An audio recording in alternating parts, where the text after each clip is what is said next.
My dear Shine family members, good morning. मैंने आप सभी लोगों को एक स्क्रीनशॉट भेजी है और स्क्रीनशॉट के ऊपर कुछ और बात करने से पहले मैं आप सभी लोगों को एक बात बताना चाहूँगा कि इस वॉइस नोट को अगर आप सच में अपनी लाइबिलिटी ख़त्म करना चाहते होंगे, सच में अगर सीरियस होंगे अपनी लाइबिलिटी ख़त्म करने के लिए, तो पहले इस वॉइस नोट को बहुत ध्यान से समझिएगा, समझने के लिए सुनिएगा। जवाब देने के लिए या कहीं आगे फॉरवर्ड करने से पहले इसको समझने के लिए ज़रूर सुनिएगा और उसके बाद आपको अगर लगेगा तो सवाल मुझसे भी करिएगा, अन्यथा ये चैट जिसकी है उससे ज़रूर सवाल करिएगा। आज सुबह एक ऑडियो रिकॉर्डिंग लीक हुई। लीक क्या हुई, मतलब वो आपस के कुछ लोगों के विश्वासघात की वजह से। बट उस ऑडियो रिकॉर्डिंग में ऐसा कुछ भी नहीं था जिसमें किसी भी प्रकार से कहीं पे भी कंपनी किसी कस्टमर का हित सोच रही हो, या कंपनी किसी के खिलाफ कोई साजिश कर रही हो, या कंपनी ऐसी कोई बात कह रही हो जिससे कंपनी अपनी लायबिलिटी पूरी करने से उतारने से मुकर रही हो। उस ऑडियो में जो कुछ भी था वो सिर्फ और सिर्फ कंपनी की ज़मीनों को लेकर के थोड़ी इन्फॉर्मेशन, कि हम कैसे अपनी लायबिलिटी को ख़त्म कर सकते हैं। ऐसे हम लायबिलिटी ख़त्म करते करते मर जाएंगे, लायबिलिटी नहीं ख़त्म होगी। और हम इससे बेहतर ये है कि हम माननीय न्यायालय के अंदर सब कुछ दे दें कि भाई ये हमारी ज़मीनें हैं और ये हमारी लायबिलिटीज़ हैं, सारी लायबिलिटीज़ ख़त्म करना चाहते हैं, और ताकि अराजक तत्व हमारे बीच में, कस्टमर बीच में ना आने पाए। हर तरफ से हमने रास्ता निकाला और इस रास्ते में सिर्फ और सिर्फ हमने एक ही प्लान किया कि किसी प्रकार से पूरी पूरी लायबिलिटी को ख़त्म करने के लिए जो रास्ता बनता उस रास्ते पे चल करके लायबिलिटी ख़त्म किया जाए। फिलहाल और बहुत चीज़ें थी, मैं अब उस ऑडियो के बारे में नहीं, बल्कि जिनका ये चैट है मैं इन महाशय के बारे में बताना चाहूँगा। इन महाशय के बारे में जैसा कि मुझे जानकारी है, दी गई है नहीं बल्कि दी गई है, इनके बारे में बताया जाता है कि ये शायद यूनाइटेड किंगडम में इन्होंने अपनी शिक्षा दीक्षा पूरी करी है, शायद कहीं जॉब कर रहे थे, और शाइन परिवार में इनका इन्वेस्टमेंट है। अभी तक उस इन्वेस्टमेंट का कोई भी पूरा का पूरा प्रूफ मेरे पास नहीं आया, सिर्फ सुनकर पब्लिक से ही कि हाँ इनका कुछ इन्वेस्टमेंट शाइन परिवार में, इनसे सुन करके। लेकिन इनके बारे में बताना चाहूँगा कि ये सबसे पहली बार मुझे इनके बारे में तब पता चला जब हमारी वैदिक विहार पे एक रजिस्ट्री हो रही थी और इन भाई साहब की एक ऑडियो हमारे पास पहुंची थी, जिसमें ये चौकी इंचार्ज एसआरएस को कॉल करके कह रहे थे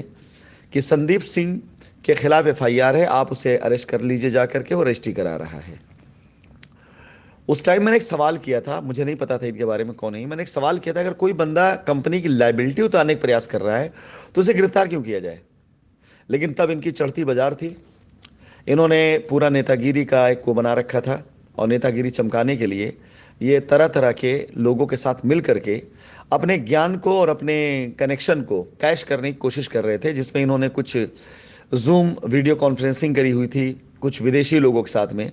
और ये दिखा रहे थे कि देखिए कैसे किस प्रकार से मैं राशिद के कनेक्शन निकाल करके लेकर के आ रहा हूँ। ये बहुत बड़े अपने आप को नेता उस समय समझ रहे थे। मेरी बिल्कुल ब्लैक लिस्ट में आ चुके थे ये। एकाएक बीच में इनके जो एसोसिएट थे, यानी इनके जो डायरेक्ट एसोसिएट थे, जो इनके बहुत परम मित्र भी हैं, जिनसे इनका पारिवारिक संबंध है, वो बीच में आ गए। उन्होंने कहा कि मेरे मित्र हैं और मैं इनसे बात करके सारे मामलात को हला भला कर लूँगा। और उन्होंने बताया कि इन्होंने एक एफआईआर कर रखी है अपने मित्र के ऊपर भी, लेकिन इस एश्योरेंस और गारंटी के साथ कि ये उसके खिलाफ कोई एक्शन नहीं करवाएंगे। और ये एफआईआर इन्होंने हमारे शाइन परिवार के उस विभीषण से करवाई है जो कभी कस्टमर की तरफ होता है और कभी एसोसिएट की तरफ होता है। तो उस टाइम पर क्योंकि उसकी भी चढ़ती बाजार थी और हर कोई को वो मोटिवेट करके एफआईआर करने के लिए प्रोत्साहित कर रहा था, तो इन भाई साहब ने अपने मित्र, परम मित्र कह सकते हैं, जिनसे घर का आना जाना का वो संबंध था, और आपस से बात करके जो दोस्ती यारी हंसी मजाक और बहुत कुछ करते थे, लेकिन संगठन में अपना संबंध संपर्क और नाम बनाने के लिए इन्होंने अपनी एफआईआर कराई। इसलिए नहीं कराई कि उस पर कोई एक्शन हो, बल्कि उन्होंने अपने मित्र को ये गारंटी दी कि मैं गारंटी देता हूं अगर आप पर कोई बात आएगी तो मैं एफआईआर वापस ले लूंगा। ये मेरे साथ कॉन्फ्रेंस पर इनकी बातचीत भी हुई थी। फिर पारी आई पटना के अंदर ज़मीन की। पटना में ज़मीन देने की जब बारी आई, इनको ऑफ़र किया गया, इनके मित्र को ऑफ़र किया गया। इनके मित्र ने अपने बहुत से लोगों की रजिस्ट्रियां कराई और लाइबिलिटी उतारी, लेकिन इन्होंने साफ मना कर दिया, मैं ज़मीन नहीं लूंगा। इसके बाद मुजफ्फरपुर के अंदर साइट दी गई, और जब मुजफ्फरपुर में साइट दी गई तब इन्होंने मुझसे बातें करी। ये बात लगभग 2 साल पहले की हो रही है। 2 साल पहले ये इनके मित्र मेरे साथ कॉन्फ्रेंस पे थे,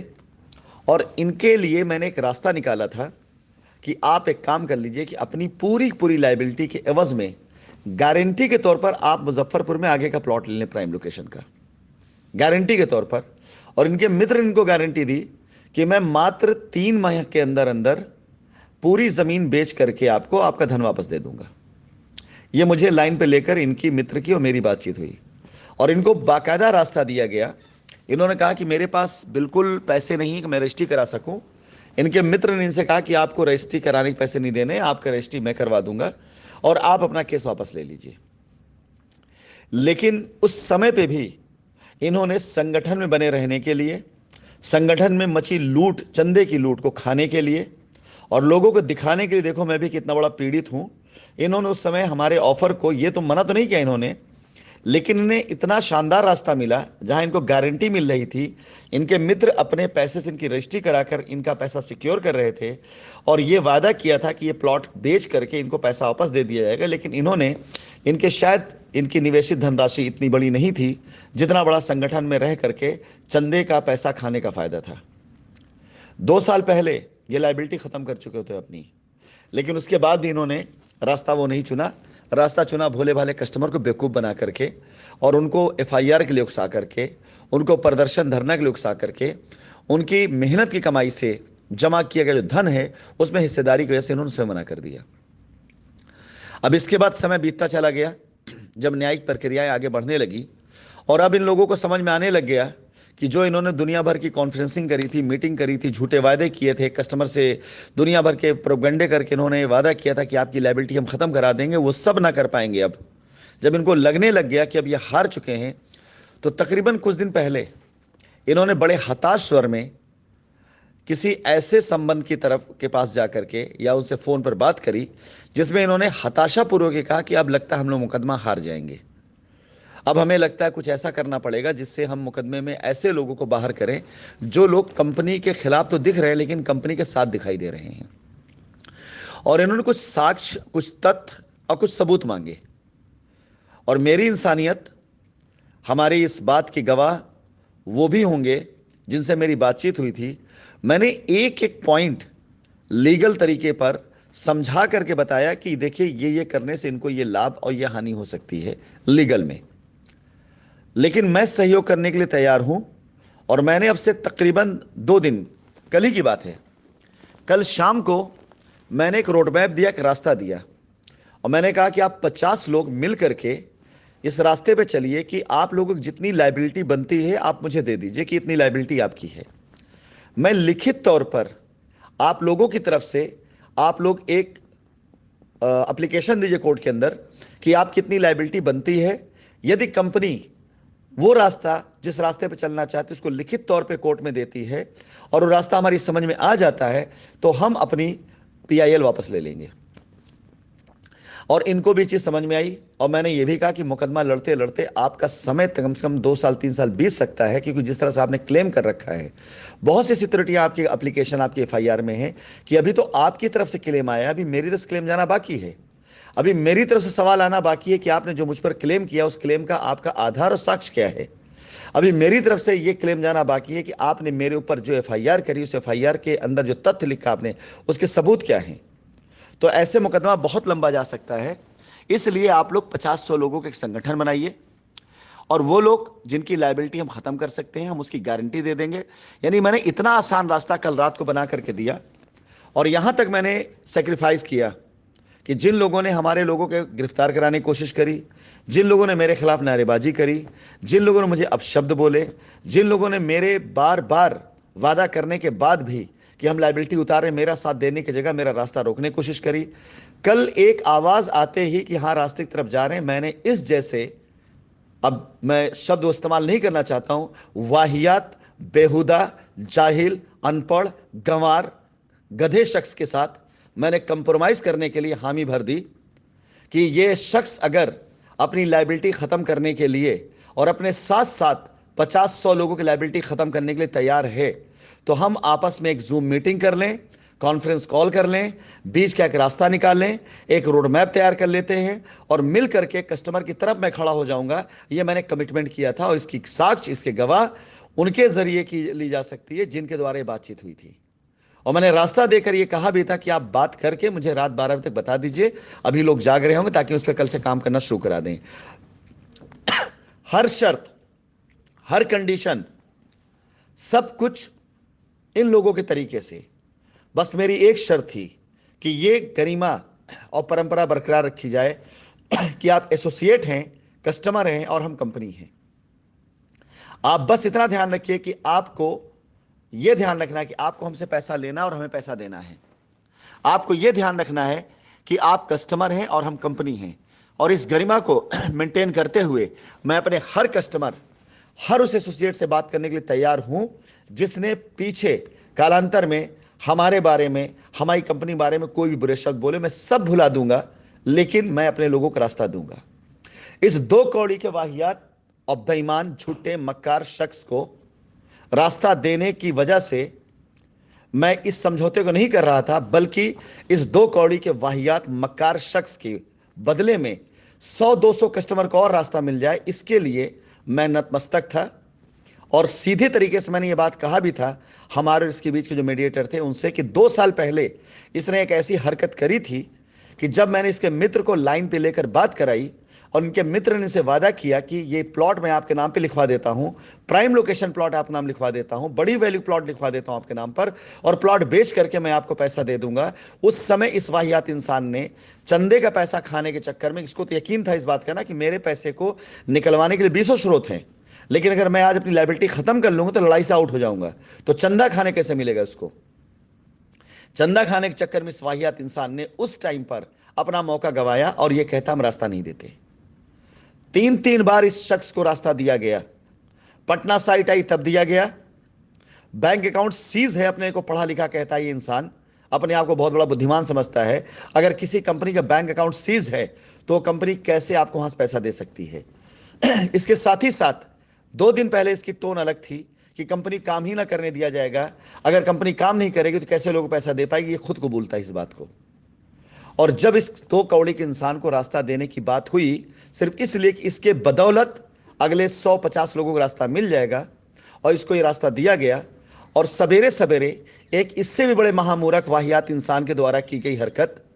जो यह साबित करती कि इन लोगों को आपकी लायबिलिटी से मतलब नहीं है, इन लोगों को आपके रास्ते से मतलब नहीं है। मेरे जैसा शख्स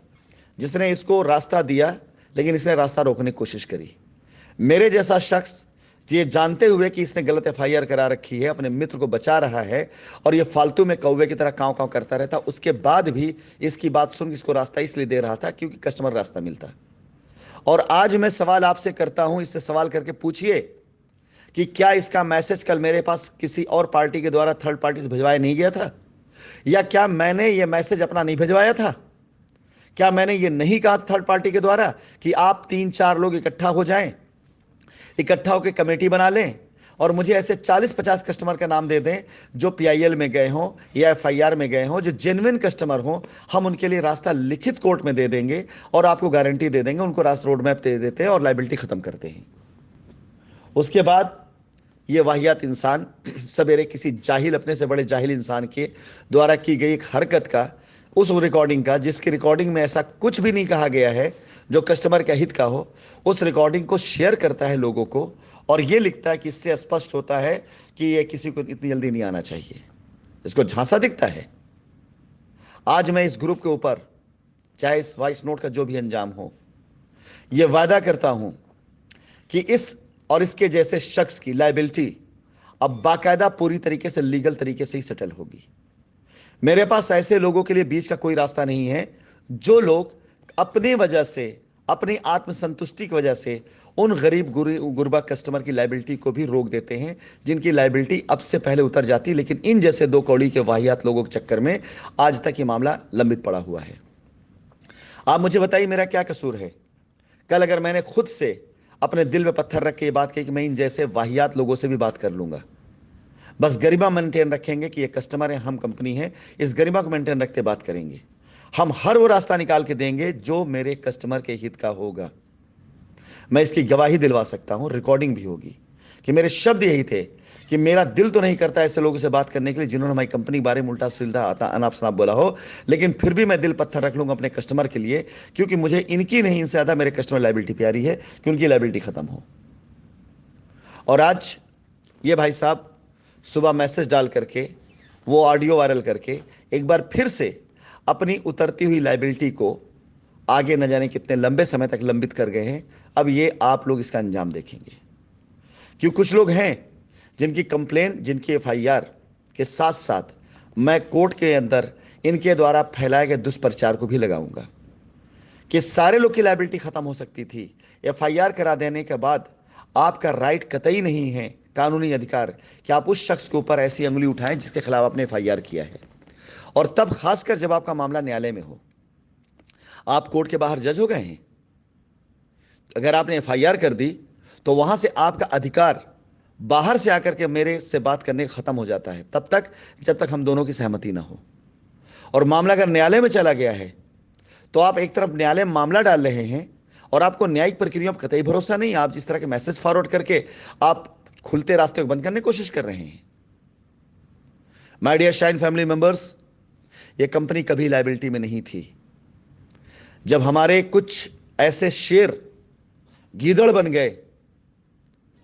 जिनकी अगुवाई मुझ जैसा शेर किया करता था, तो जब मुझ जैसा शेर आगे चलता था तो हमारे पीछे चलने वाले गीदड़ भी शेर की तरह दहाड़ते थे। और आज इन जैसे गीदड़ अगुवाई करने लगे हैं तो न जाने कितने शेर जैसे लीडर वो गीदड़ बन गए हैं।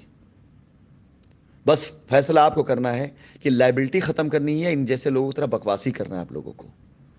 इन्हीं जैसे लोगों को ऐसे लायबिलिटियां खत्म नहीं होती हैं। अब आप इनको फोन करके पूछें कि एक उतरती हुई लायबिलिटी, खत्म होती लायबिलिटी, मिलता हुआ रास्ता, मिलता हुआ रोड मैप रोकने की क्या आवश्यकता है। धन्यवाद।